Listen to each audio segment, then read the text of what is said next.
This is lecture 1 for contextualization in missions and Christian missions. My name is Dr. Ed Pruitt, and I will be your professor for this class. To begin with, let me just share a little bit about who your professor is. Graduated from Florida Baptist Bible College and into Southeastern Seminary, did a master's there. Did my second master's at the University of South Africa, and my doctorate, and did it in DTheo in missiology. In the past 30 years, I've been blessed to take about 2,800 students, college and university students around the world, to 75 different countries. So when we're dealing with missions, I've got a little bit of background and a little bit of knowledge on that subject. I've just returned last week from Thailand. It was my 51st time in 30 years to Thailand. I want to begin to tell you just a little bit about the text that I chose. There's 3 textbooks, and these will be the only books that are required. But because of the topic of today, when we think about contextualization, it's not a topic that's new, but it is a topic that's current. And of course, there's 3 main thoughts on contextualization. One of those is that just non-contextualization. Some people believe you should not contextualize whatsoever, just present the Bible as it is, and it'll be relevant within itself. And it is relevant within itself. It doesn't need us to affirm its truth or anything, but it does, the way we present the gospel, it does resonate with people differently. For example, the Bible was written in Hebrew, Aramaic, and Greek. And unless you read those languages, then you'll be glad that someone translated it into English. That's contextualization. You're taking something, and linguistic contextualization is just one of many types of contextualization. But the 3 books, Charles Kraft's book that you'll have is a great book. It really deals with some of the issues that you have to face and I have to face in contextualization. And so that'll be a good book that you're going to write your book review on. And I think that book will teach you quite a bit. The second one is Dr. Hesselgrave's book, Contextualization, and Meanings, Methods, and Models. Now, Dr. Hesselgrave passed away in 2018. He was a dear friend, and I miss him greatly. We had actually even collaborated on the possibility of writing a book together. He's written over 150 books. And But anyway, his wife, Miss Gertrude, got sick, and we never were able to put that book together. But Dr. Hesselgrave was an amazing missionary and an amazing missiologist, and so I learned quite a bit from him. But so when the book here for contextualization, meanings, methods, and models is one that you'll go through in the last half of the class. The first half of the class, Paul Heber, who also passed away back in 2012, the gospel in human context. And this is an anthropological look at contemporary missions. And of course, he deals in here with how do we contextualize the gospel. So all 3 of these books are a real necessity to understand the basics of contextualization. And so these will be our 3 textbooks. From time to time, I will refer to some other books that you might want to pick up along the way and that you might want to read.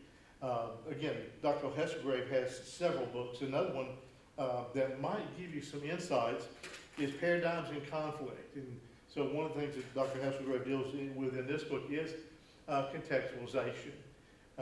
So some people believe you should not contextualize at all. Others think you should contextualize everything. And that's called uncritical contextualization. And that means we just don't take anything into account. We just contextualize the way we want to, basically. Then critical contextualization seems to be the best method. For example, the Apostle Paul was amazing at contextualization.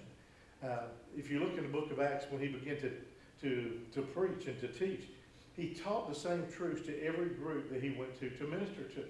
But he presented it in a different way. For example, you'll notice when he's talking to the Jews, he tells them all about the Jewish history, your great-grandfathers and your grandfathers and your fathers before you. And he paints that picture because, and the reason being is because the Jews would have been interested in the historicity of that particular teaching. And so teaching them about what they believed and really laid the foundation, if you will, or set the stage for the Apostle Paul to then present the gospel of Jesus Christ and say, and this is who God promised. God promised a Messiah. He kept saying, I'll send a Messiah, I will send a Messiah, I will send a Messiah. And he did. So the Apostle Paul shows him how in the Old Testament God had promised those things and how Jesus is the fulfillment of that promise. And so, so when he's talking to the men of Athens, he does not even talk whatsoever about the history of the Jews, because the men of Athens did not care, as being Gentiles, they did not care anything about Jewish history. But Paul takes a different approach. He sees all the different gods that are there, and he sees a statue to the unknown God. So he capitalizes on that. He says, I see that you are very religious. Now notice, he didn't say you're righteous, or you're very righteous. He said, I perceive that you are religious. In fact, you're so religious, you have a statue to the unknown God. And by the way, I know who that is. Can I share it with you? So, and you'll see Paul, he will change as he begins to minister to the Stoics and the different people groups. As he goes through, his presentation will change. His methodology will change, but the message is always the same. Any contextualization that changes the message is bad contextualization. And that's what this class is all about, is to show you how to contextualize the gospel wherever God may send you. You know, you never know where God might send you in 10, 20, 30 years. Many years ago, before I surrendered to ministry, I was a contractor in Atlanta, Georgia, and I went to First Baptist Woodstock, was a church that I was affiliated with, and thought, you know, life was great and everything. And God gets this bright idea to call me to go to sell everything I've got and take my wife and my 12 and 14-year-old son to Florida Baptist and begin to study the Bible. But I never had any idea I would travel or meet as many people or people groups as I have, or that it even need to be me going overseas. But once I got to Southeastern Seminary, now I've done missions longer than Southeastern, but I got paid, I guess, to do missions beginning at Southeastern, because I had been to Haiti in June of '84, been to Ukraine in 1993 and 1994.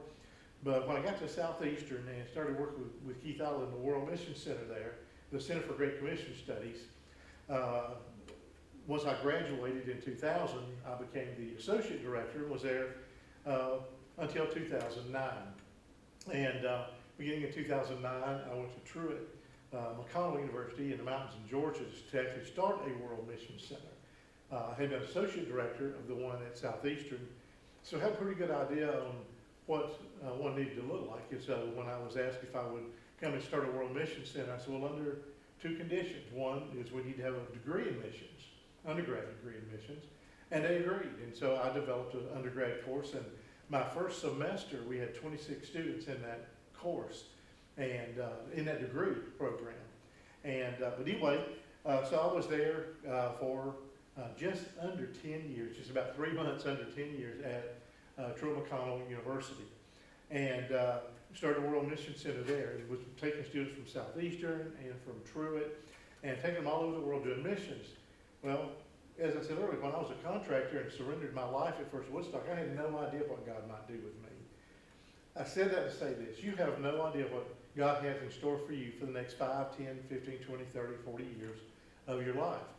So if God does want you to do missions, He will want you to do it correctly. And contextualization is a big part of doing missions well. As I said, we'll look at the linguistic side. Like I said, thank goodness someone translated it into English. Of course, we know it was William Tinsdale who did that. But we want to make sure that we contextualize things, language being one of them, culture being another. For example, I just returned from Thailand. There's some things that in Thailand you don't do that's okay to do here. For example, just even gestures. When you prop your foot up and you put the bottom of your foot towards someone else, that's showing disrespect for them. If you touch a child on the head, a lot of times you touch a child, oh, he's so cute. That's offensive. And so it's helpful to know those things, because the last thing you want to do is work hard at sharing the gospel and then do something offensive. So how do you contextualize the message? Well, you never let culture be dominant. And what I mean by that is some people say, well, if culture doesn't deal with it, or culture deals with it a different way, even though it might be unbiblical, we should go ahead and do it to embrace the culture. And that's not true. What they're doing is they're letting that which is simply be culture. You take the Bible and whatever goes through, that's what you present. That's incorrect. You let the Bible be the sifter, and take culture, and what comes through is okay, and what is not will not be biblical. So, and we're going to cover all these different things. Another thing we will cover, syncretism. One of the worst problems that we have in the world today is syncretism, where people take part of Buddhism, for example. Now, the Buddha, I've read the Dharma, the teachings of Buddha, and the Buddha had some great things to say. And some of them almost sound biblical. For example, the Buddha taught that you should think more of others than you think of yourself. Well, that's a good teaching. Jesus taught the same thing. We should think more of others. But the Buddha teaches it from a different perspective, because you do that you might get good credit, that you might get karma, good karma. The more karma that you get, the more likelihood it is that you'll rise up and finally go to nirvana. So obviously his motive and his means are incorrect. But people will try to take some of the teachings of Buddha and some teachings of Christ and blend them together. We've seen that happen as early as 1910. Actually, go back to 1810. When all the missionaries were brought into Edinburgh. And I've read some of those documents from the Edinburgh Missions Conference in 1810. And what they were saying was, what you should do is, since Jesus is the biggest light, meaning he lights the world, he's the biggest light. But there are other lights also. They're broken, but they still work. And they're smaller lights. Buddhism, Hinduism, Islam, all these other ones, Confucianism. And you just take all that you have and blend those together, and then you have more light. Well, the problem is there are errors in all the others. And there is no error in the gospel of Jesus Christ. So we can't mix other things with it. Less syncretism is when you take something from one culture or one faith and blend it with another, and now it's less than biblical. Before it was biblical, but now you blended something with it that's not. And we'll talk about contextualization and how to look at the different ways of doing things so that we don't wind up syncretizing the gospel of Jesus Christ. Again, Dr. Hesselberry's great book. I highly recommend if you want to supplement your reading. If you were going to do a master's, if in missions, and you ever thought that you might really want to know more about contextualization, if there were a contextualization part 2 class or an advanced class, it would be my textbook, Contextualization of World Missions by Scott Moreau. Now I know Dr. Moreau. I'm not sure he'd remember me. We had a few meetings together in Denver and out in San Diego and other places, EMS, Evangelical Missiological Society, and we've had lunch and breakfast and talked a few times. But anyway, he really has a way of looking at the different evangelical models and asking the question, are these biblical as we take them around the world? In other words, contextualize the gospel of Jesus Christ in world missions and do it properly. Great book. If you wanted something for just supplemental reading, it will really add to your knowledge base. I mentioned to you already that Paul Hebert had passed away. He's known more, Dr. Hebert is actually known more for being an anthropologist than a missiologist, although I would contend that he was an outstanding missiologist as well as an anthropologist. But transforming worldviews. Now, I've actually taught a class on anthropology and theology of mission, things of that nature, and I've used this book. It's a very good book. Again, it's not going to give you as much about contextualization, although it does give you some. Again, this is just anything by Dr. Hebert I would highly recommend. Again, another David Hesselberry book. Him and Ed Stetzer actually edited this. This has a lot of different people in it. Missionship. I would buy this and have it on my bookshelf, even if I didn't need it for a class in the future. Because what they do, they look at missions going into the third millennium. What does that really look like? And how can what are the shifts that are taking place in missions and ministry? And so it's a series of papers. And let me just give you quickly an idea of some of these. Charles Van Egan does an article in here, and what will happen is Van Egan makes a statement or two in these articles, and other professors or other doctors of missiology come in and they put their 2 cents worth in.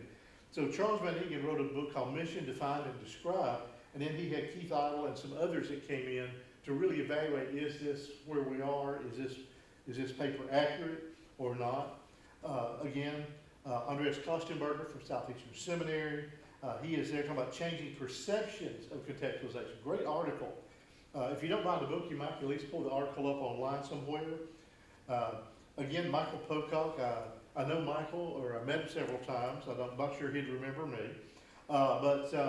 Anyway, he has written a paper called The Gospel in Human Context, Changing Perceptions of Contextualization. That's actually a response to Paul Hebert. There's several others in here, but what I want to share with you out of this book in particular is what people are saying about these essays. And just listen to this for just a moment. This essay is one that the late Paul Hebert wrote just before he died. This essay addresses mission's present terms in considering contextualization, and of course contextualization not the only thing in evangelical missions today, but it is surely the most controversial. And he goes on to talk about Dr. Hebert and how he would affirm what we call critical contextualization, and then Michael Pocock would write back and they would interact. These series of papers back and forth are really, really very well done. And so again, I would highly recommend that book. Again, it's just supplemental reading. Every semester I have some students who say, listen, I want only the books I have to read. I'll read what I have to read to make a good grade, and then I'll move on to my next class. And there's nothing wrong with that. However, if you do think that maybe someday God might have you at a higher graduate level or maybe a doctorate level and you're dealing with missions, those are some books I would definitely have. I mentioned to you about syncretism, and this is by Galen Van Riemen, and it's a good book. It's a little bit older book, but it's really a good book because it lays the foundation to show us how contextualization can lead to syncretization. And we'll make sure that we don't have syncretism. So this one is Contextualization and Syncretism, Navigating Cultural Currents. And this is one of the Evangelical Missiological Society's books that they publish. It's a great book. Of course, if you are going to be a missiologist someday, you have to work with similar work, and which is Mission Trends by David, my mind is gone now, David Bosch. Dr. Bosch died in '99. Never got to meet Dr. Bosch, but his idea on how mission shifts have changed and contextualization, very, very well done book. It's about 600 pages. Now, Dr. Willem Simon lived and worked with David Bosch for 27 years at the University of South Africa. And since I did my second master's and my doctorate there, I got to know Dr. Simon quite well. He was my professor of record. And so when I'm writing papers, there's no way to blow smoke at him. He knows exactly what David Bosch is talking about. But Bosch's work on mission trends and the shifts in paradigms, that really is a similar work for missions. And it would help with this class, but then again, that would be a lot of reading. Please understand, I'm not wanting to weigh you down with the reading, but I do want to prepare you for maybe a future class or something that you may encounter. If you're taking this class, then obviously there's an interest in missions. Otherwise, you wouldn't want to take contextualization unless you really had a heart or an interest in missions. I'm looking forward to the time together in this class. We will interact with each other, and of course, once the class gets loaded, you'll see my phone number there. And my policy is please feel free to call me anytime, 9 a.m. to 9 p.m. Eastern Standard Time. My wife goes to bed about 9:30, so I don't want to wake her up. But even from 9 to 9, any day of the week, please feel free to call me. Also with emails, I do answer emails every day. When I was in Thailand for 2 weeks. Every day, twice a day, I checked my emails and had responded to them every day. You please know it's not a burden at all. If you have a question about an assignment or anything, please feel free to call me. I had made some earlier videos that were smaller in size. They were more 12 to 15 minutes. They were more concise. But the quality just wasn't good. I'm hoping this quality turns out really good. Doing it at the church rather than through my laptop. But one of the things I want to share with you before I kind of close this session out is that in class, as we're going through and you're answering the questions of the people, make sure that you read the assignment well. For example, the discussion boards. Sometimes I will say, take this particular topic and explore and explain Well, explore and explain means two different things, and I want to make sure that you do both. And also on this one, with your discussion boards, there will be other people who will be writing their discussions, and I do want you to interact with at least two. If you do 3 or 4, that's great. But each week as you have an assignment on the discussion board, do what the discussion board says and then respond back to 2 of those of your peers, because you learn and you grow from those kinds of things. And so anyway, I hope that we get to know each other a little bit better. Again, don't hesitate to call me. So this concludes Lecture 1, the Introduction to Contextualization.